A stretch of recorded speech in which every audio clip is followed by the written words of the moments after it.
Since bursting onto the scene in the early 2000s, Senegalese-American rapper, entrepreneur and actor Akon has, more or less, done it all.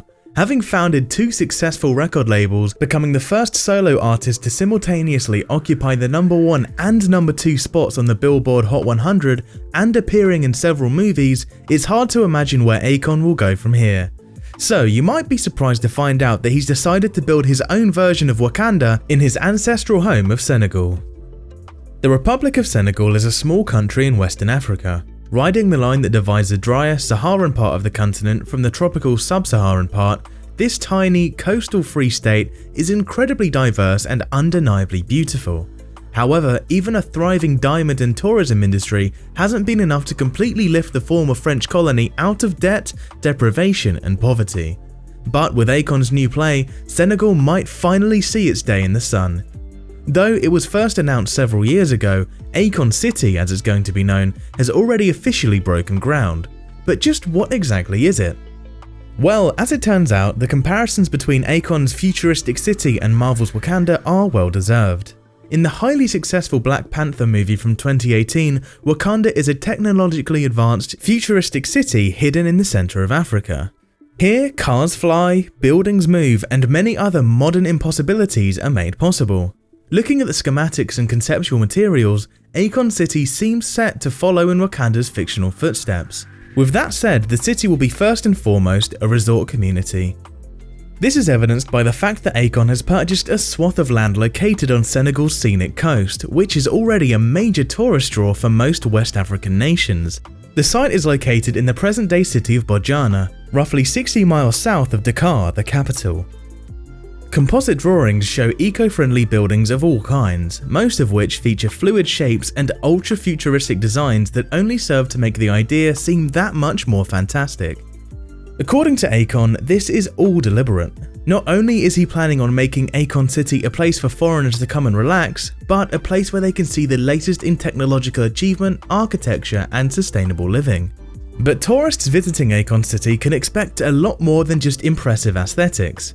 For instance, Akon, a massive Bitcoin enthusiast, plans to run his entire city on a digital currency currently known as Akoin. In fact, he has all but sworn to get rid of regular money completely. He also wants the whole city to be managed by an AI-controlled data center, which would certainly put Akon City in the running for the most advanced city on the planet. The first phase, which is expected to be completed by the end of 2023, includes the construction of roads, beaches, a hospital, office and residential buildings, a police station, a waste facility, schools, and a power plant.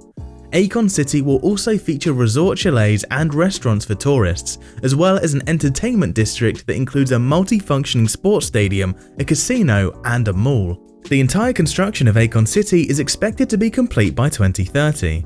Never one to shy away from expressing his opinions, Akon has also committed to making his city a haven for Africans of all nationalities and backgrounds.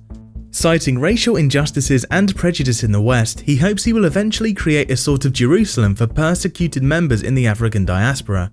"I want them to know that there is a home back home," he says. But for all its great intentions, Akon's dream is not without its detractors.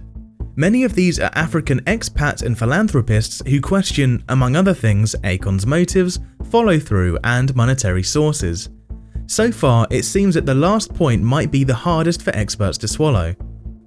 Though the costs of the city are expected to be around $6 billion, Akon has managed to keep almost all of his investors confidential.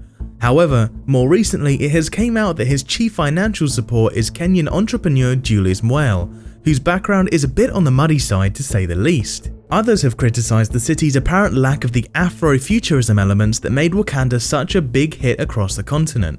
Not only do many architects find the Akon City design to be a bit generic, but they blame this on the fact that his chief architect is from Dubai, where futurism is completely different from that of any African nation. Lastly, Africans and non-Africans alike are curious about just who will benefit from Akon City's development. Like any other project with investors, there is clearly a profit motive at work here. If the cost of living in the city will be structured so that investors can benefit, how will the average Senegalese family support themselves here? The top fear is that Akon City will not be for Senegal, but instead just another tourist city where locals can work as waiters, busboys, and taxi drivers. Still, Akon has already more than demonstrated his love for and commitment to his home away from home. A great example can be found in his 2014 Light Up Africa project, which provided more than 500 million Africans in 25 countries with solar-powered energy. This is just one example of Akon, the philanthropist, making bold, nearly impossible claims and then following through with them. In Akon's own words, "This project has to become the beginning of Africa's future, and our idea is to build a futuristic city that incorporates all the latest technologies." While pundits can debate Akon City's fate all they want, one thing is clear: Senegal's future will be very different and Akon will be the mastermind behind it. Thanks for watching. If you enjoyed this video, then be sure to like and subscribe for more.